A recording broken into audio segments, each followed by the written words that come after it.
네, 주 4회 재판을 이어가고 있는 국정농단 사건 먼저 이야기해 보겠습니다. 첫 번째 얘기해 볼 사람은 이 두 사람인데요. 네, 유영하 변호사와 유진용 전 문체부 장관입니다. 어제 이 박근혜 전 대통령의 재판에 유진용 전 문체부 장관이 출석했는데요. 어떤 얘기가 오갔을까요? 네, 반말하지 마.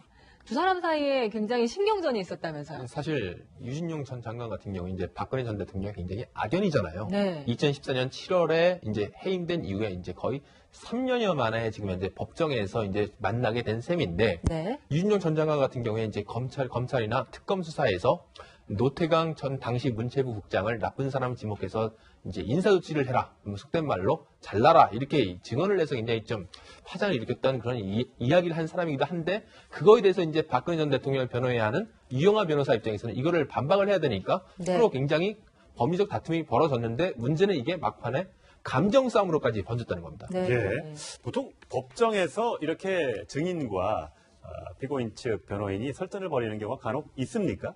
적대적 증인이라고 보통 표현을 하는데 우리 편이 아닌 증인이 나왔을 때는 그 증인과 설전을 벌이는 경우도 있습니다. 그 내용이 우리에게 불리하기 때문에 증인신문을 하는 변호인 입장에서는 굉장히 집요하게 그 사람의 어떤 흠결이나 진술의 모순을 밝히려고 꼬치꼬치 물어보는 과정에서 그런 법정에서 익숙하지 않은 증인은 자신을 비난한다고 여기기 때문에 사실 감정적이게 될 수밖에 없는데 어제는 특히나 이 사건이 그 유영하 변호사가 좀 우리가 표현하기 드라이하게 변호한다고 하는데 그렇지가 않고 굉장히 열정적으로 감정이입을 하다 보니까 서로의 관계에 대해서 서로 적대적인 걸 너무 많이 알고 있어서 사실은 부적절한 표현도 많이 오갔습니다. 뭐 반대 신문 사항 줘봐라, 뭐 반말하냐, 큰 소리 치냐 이런 얘기까지 나오다 보니까 재판부가 이거를 제지하는 수준까지 이르렀다고 보이고요. 유영하 변호사가 이렇게 조금 어떻게 보면 가격하게 감정적으로 증인 신문을 할 수밖에 없는 것이 첫 번째는 유 장관의 진술이 본인들한테 굉장히 불리하고 그동안 언론이라는 청문회 과정에서 얘기한 부분들이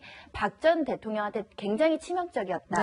이런 부분들을 잘 인식하고 있기 때문에 유진용 장관의 말을 믿기 어렵다. 저 사람의 말은 모순적이다. 이런 것들을 꼬집어내기 위해서 여러 차례 이렇게 감정을 자극한 것으로 보입니다. 저희가 그 박근혜 전 대통령이 거의 재판에서 말은 하지 않지만 어떤 표정을 짓고 어떤 행동을 하나 기자들이 굉장히 열심히 확인을 하고 있거든요. 그런데 어제 이 두 사람이 설전을 벌일 때 박근혜 전 대통령의 표정에 좀 변화가 있었다면서요? 네, 헛웃음을 지었다는 표현도 있고요. 뭐 현장에서 직접 보지는 않았지만 현재 나오는 전원들을 따라보면 미소를 지었다, 상황에 대해서 웃음을 지었다는 얘기들이 나오는데요. 당초에는 아무런 표정 없이 이렇게 종이에 뭔가를 적거나 하다가 이제 본격적인 유영하 변호사의 질문이 나오니까 이에 대해서 유진용 전 장관을 아주 지켜보면서 상당 부분 관심을 보였다. 그리고 나중에 두 사람이 설전을 벌이면서 여기에 대해서 웃음을 터뜨렸다는 그런 얘기들이 나오는데요. 아마 여러 가지 이유가 있는 것 같습니다. 첫 번째로는 역시 유영하 변호사가 굉장히 신기 변호를 하지 않습니까? 다른 변호사들의 논리적이고 이기는 변호보다는 지금까지 유영하 변호사는 박 전 대통령을 굉장히 신경 쓰고 예우까지 이례적인 것 아니겠습니까? 재판정에서는 재판부가 최고의 권위를 갖고 있는데 사실상 피고인인 박 전 대통령이 등장하면 예우를 갖추고 일어서서 예의를 갖춘 모습들 이런 부분들인데요. 아마 유영하 변호사가 일단 공격하면서 잘하고 있다. 이런 만족감의 표현일 수도 있고요. 또는 야 내가 정말 이렇게 실없이 이렇게 살았었나 자신에 대한 그런 상황에 대해서 어떤 그 상황에 대해서 내가 왜 이렇게 살았었나 이런 참담함에서 그런 부분이 터져나왔을 수도 있다고 보고요. 또는 그 상황에서 두 사람의 설전이 생각지 않은 방향에서 서로 간에 감정을 자극하는 모습을 보면서 순간적인 감정의 변화가 있었다. 그런데 웃음을 터뜨린 후에는 다시 표정을 굳히고 정상적인 그런 자세로 재판을 지켜봤다고 합니다. 역시 박 전 대통령이 현재 처해 있는 상황, 역시 최고의 정치 지도자에서 현재는 피고인으로서 재판을 받고 있는 자신의 상황에 대한 이런 감정의 기복의 변화가 심한 것 같고요. 그런 부분들을 어제 보여준 웃음의 장면이 아니었나 판단이 됩니다. 참 이게 인생의 아이러니한 게 유진용 전 장관이 박근혜 정부에서 문화체육관광부 장관에 올랐던 이유 여러 가지 이유 중에 하나가 노무현 정부에서 그 특정 인사청탁을 받았을 때 배째 드리죠. 여기에 대한 반항으로 그만두었을 때 그게 이제 인연이 돼서 박 정부에 기용이 됐는데 지금 또 어떻게 보면 반대로 박근혜 전 대통령이 또 비수를 겨누는 이런 또 상황이 돼버렸어요. 지금 뭐 박근혜 전 대통령에 대해서 공소사실이 여러 가지가 있습니다. 근데 변호인 측은 거의 모든 공소사실을 다 부인하는 전략을 쓰고 있는데 이게 과연 재판 결과에 도움이 되는 전략인지가 좀 의문이 가는 경우가 많이 있습니다. 특히 이게 유진룡 전 장관과의 어떠한 대립, 사실관계를 놓고 누구 말이 맞느냐. 예. 근데 글쎄요, 뭐 판단은 재판부가 해야겠습니다만 객관적인 사정을 놓고 볼 때 유진룡 장관이 없는 사실을 일부러 만들어서 얘기할 분으로는 생각이 안 되는 것이 많은 국민들의 의견이거든요. 그래서 네.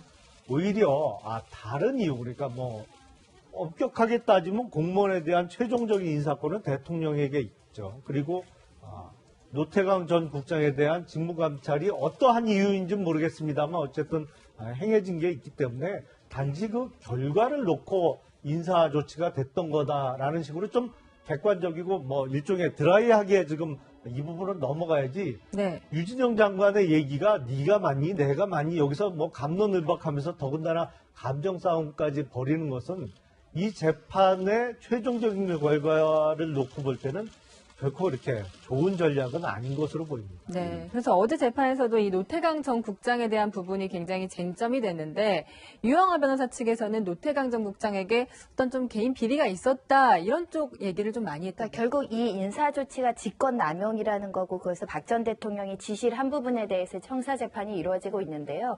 지금 유영하 변호사는 그 노태강 국장 그 서랍이나 사무실에서 좋은 바둑판이 발견됐고 좋은 바둑판. 네, 이것은 혹시 뇌물이나 어떤 대가성이나 청탁을 받고 이 바둑판을 받은 것 아니냐 이런 취지로 이제 그 변론을 하게 되는데 그러니까 유진영 장관이 노태군 국장 바둑도 안 두는 사람이다 라고 바로 반박을 하게 되죠. 예. 그러면서 옳은 소리라면서 쫓겨난 사람이다 라고 얘기하니까 유영하 변호사님 당신이 심증 아니냐 그러니까 또 모든 국민이 그렇게 생각한다 이렇게 좀 설전을 벌이는 과정인데요.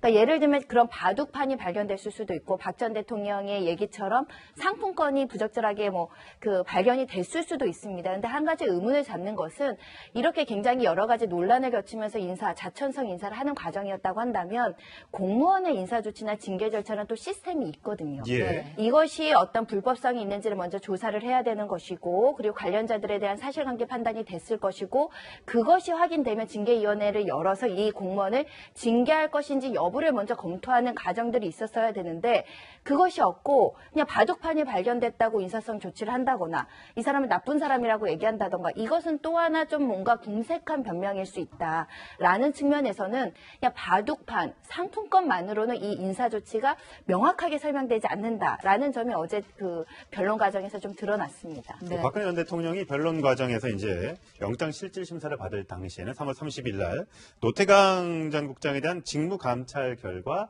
상품권이 나왔기 때문에 공무원의 비리 혐의가 발견돼서 좌천성 인사를 했던 것이다라고 얘기했다가 구속 다음에 이제 검찰에 갔을 때는 또 다른 얘기를 했다면서요. 예, 그때는 이제 상품권인지는 명확하지 않다 이런 식으로 좀 말을 좀 바꿨고요. 네. 다만 체육계 비리에 대한 이행 조치를 제대로 취하지 않았기 때문에 그게 더 큰 문제였다 이렇게 말을 좀 바꿨습니다. 그런데 이렇게 설령 그렇다 하더라도 박근혜 전 대통령이 그 노태강 당시 국장에게 나쁜 사람이나 지목을 했고 또 다음에는 자천된 이후에는 그 사람이 아직도 있어요. 이렇게 예. 말한 게 굉장히 좀 드러나지 않았습니까? 그게 또 문제가 됐고요.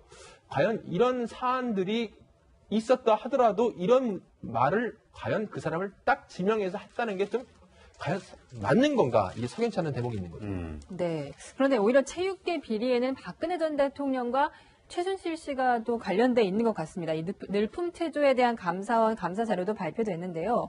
이 코리아 체조가 별도로 개발되고 있었는데도 늘품 체조를 급하게 보급하려고 했다는 이런 얘기가 나왔습니다. 박 전 대통령이 참석했던 늘품 체조 당시 모습 보고 오시겠습니다.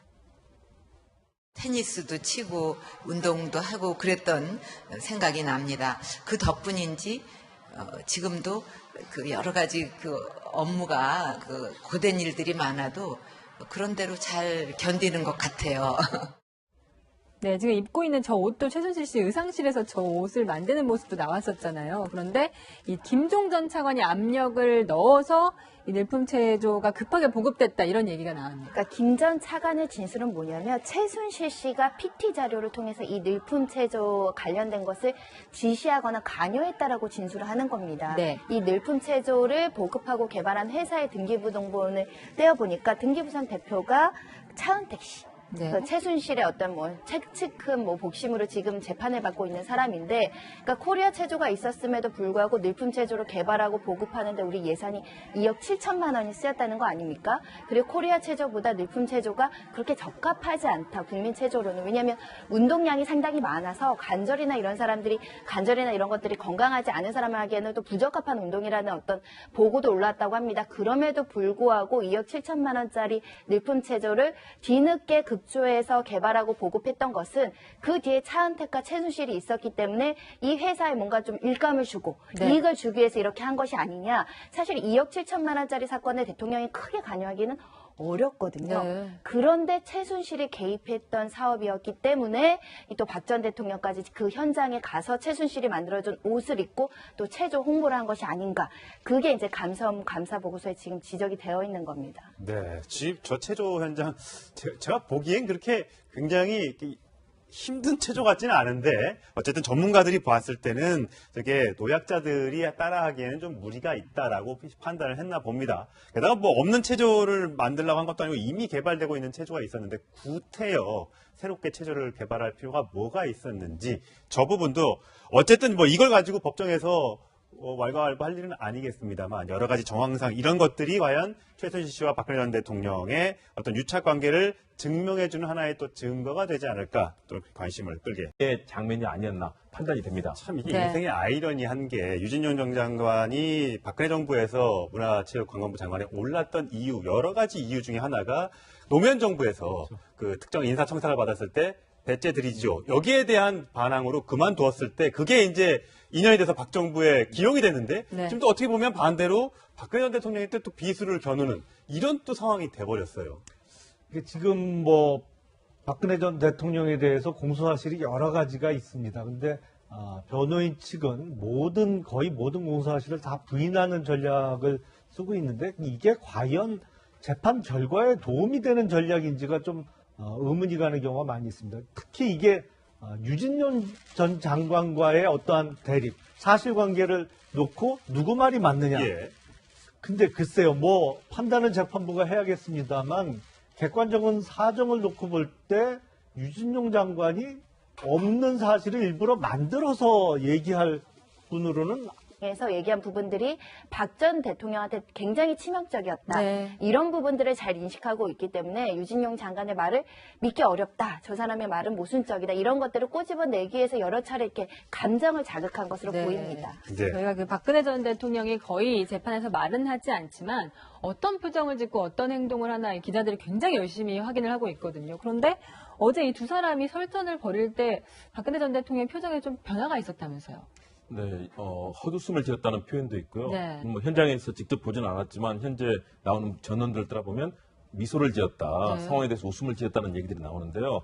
당초에는 아무런 표정 없이 이렇게 종이에 뭔가를 적거나 하다가 이제 본격적인 유영하 변호사의 질문이 나오니까 이에 대해서 유진용 전 장관을 아주 지켜보면서 네. 상당 부분 관심을 보였다. 그리고 나중에 두 사람이 설전을 벌이면서 여기에 대해서 웃음을 터뜨렸다는 그런 얘기들이 나오는데요. 네. 아마 여러 가지 이유가 있는 것 같습니다. 첫 번째로는 역시 유영하 변호사가 굉장히 신기 변호를 하지 않습니까?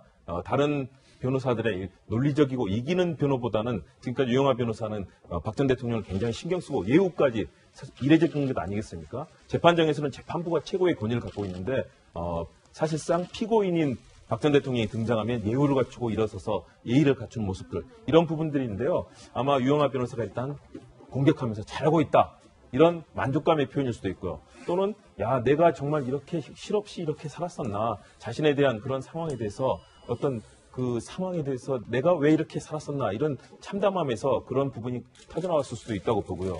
또는 그 상황에서 두 사람의 설전이 생각지 않은 방향에서 서로 간에 감정을 자극하는 모습을 보면서 순간적인 감정의 변화가 있었다. 그런데 웃음을 터뜨린 후에는 다시 표정을 굳히고 정상적인 그런 자세로 재판을 지켜봤다고 합니다. 역시 박 전 대통령이 현재 처해 있는 상황, 역시 최고의 정치 지도자에서 현재는 피고인으로서 재판을 받고 있는 자신의 상황에 대한 이런 감정의 기복의 변화가 심한 것 같고요. 그런 부분들을 어제 보여준 웃음이 피고인 측 변호인이 설전을 벌이는 경우가 간혹 있습니까? 적대적 증인이라고 보통 표현을 하는데 우리 편이 아닌 증인이 나왔을 때는 그 증인과 설전해 버리는 경우도 있습니다. 그 내용이 우리에게 불리하기 때문에 증인 신문을 하는 변호인 입장에서는 굉장히 집요하게 그 사람의 어떤 흠결이나 진술의 모순을 밝히려고 꼬치꼬치 물어보는 과정에서 그런 법정에서 익숙하지 않은 증인은 자신을 비난한다고 여기기 때문에 사실 감정적이게 될 수밖에 없는데 어제는 특히나 이 사건이 그 유영하 변호사가 좀 우리가 표현하기 드라이하게 변호한다고 하는데 그렇지가 않고 굉장히 열정적으로 예. 감정이입을 하다 보니까 서로의 관계에 대해서 서로 적대적인 걸 너무 많이 알고 있어서 네. 사실은 부적절한 표현도 많이 오갔습니다. 뭐 반대 신문 사항 줘봐라, 뭐 반말하냐, 큰 소리 치냐 이런 얘기까지 나오다 보니까 재판부가 이거를 제지하는 수준까지 이르렀다고 보이고요. 네. 유영하 변호사가 이렇게 조금 어떻게 보면 가격하게 감정적으로 증인 신문을 할 수밖에 없는 것이 첫 번째는 유 장관의 진술이 본인들한테 굉장히 불리하고 그동안 언론이라든가 청문회 과정 네, 주 4회 재판을 이어가고 있는 국정농단 사건 먼저 이야기해 보겠습니다. 첫 번째 얘기해 볼 사람은 이 두 사람인데요. 네, 유영하 변호사와 유진용 전 문체부 장관입니다. 어제 이 박근혜 전 대통령의 재판에 유진용 전 문체부 장관이 출석했는데요. 어떤 얘기가 오갔을까요? 네, 반말하지 마. 두 사람 사이에 굉장히 신경전이 있었다면서요. 사실 유진용 전 장관 같은 경우 이제 박근혜 전 대통령이 굉장히 악연이잖아요. 네. 2014년 7월에 이제 해임된 이후에 이제 거의 3년여 만에 지금 현재 법정에서 이제 만나게 된 셈인데 네. 유진용 전 장관 같은 경우에 이제 검찰이나 특검 수사에서 노태강 전 당시 문체부 국장을 나쁜 사람 지목해서 이제 인사조치를 해라, 속된 말로 잘라라 이렇게 증언을 내서 굉장히 좀 파장을 일으켰던 그런 이야기를 한 사람이기도 한데 그거에 대해서 이제 박근혜 전 대통령을 변호해야 하는 유영하 변호사 입장에서는 이거를 반박을 해야 되니까 네. 서로 굉장히 법리적 다툼이 벌어졌는데 문제는 이게 막판에 감정 싸움으로까지 번졌다는 겁니다. 네. 예. 보통 법정에서 이렇게 증인과